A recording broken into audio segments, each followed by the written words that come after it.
El mes internacional dels esportistes gabanencs, Dani Comas, va impartir ahir diumenge un taller de bike trial en el que els participants van poder practicar algunes habilitats sobre una bicicleta. L'activitat, emmarcada dins el programa Caps de Setmana en Família, va reunir un bon nombre de participants, tot i situar-se al bell mig del pont. No va faltar, a més, una exhibició del mateix Dani Comas amb increïbles acrobàcies que, a més d'un, segur que li semblaran impossibles d'executar. Esquivar obstacles, salvar desnivells o fer equilibris dalt d'una bicicleta sense seient i que a primera vista pot semblar incòmoda.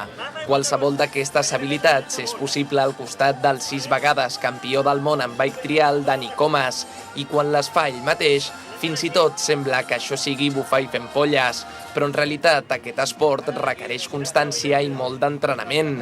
Tot i així, alguns infants van sorprendre el campió mostrant que dalt d'una bicicleta de bike trial no hi ha qui el saturi.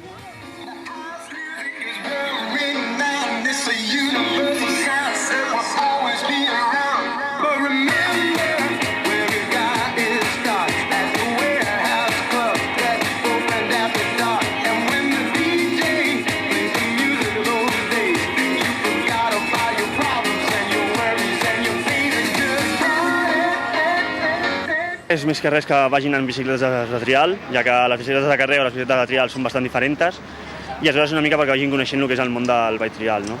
I una miqueta fem una mica de conus, una mica de palers, de travesses, i vagin fent una miqueta, diguéssim, moure's en aquestes bicicletes, perquè des de fora es pot veure fàcil, però són bicicletes molt nervioses i aleshores costa molt a millor girar o donar els pedals, i és una mica perquè es vagin iniciant. El passat mes de juny, Dani Comas va signar amb l'Ajuntament un conveni de col·laboració que, entre d'altres objectius, tenia el de difondre a la ciutat el bike trial i introduir el jovent en aquesta especialitat esportiva.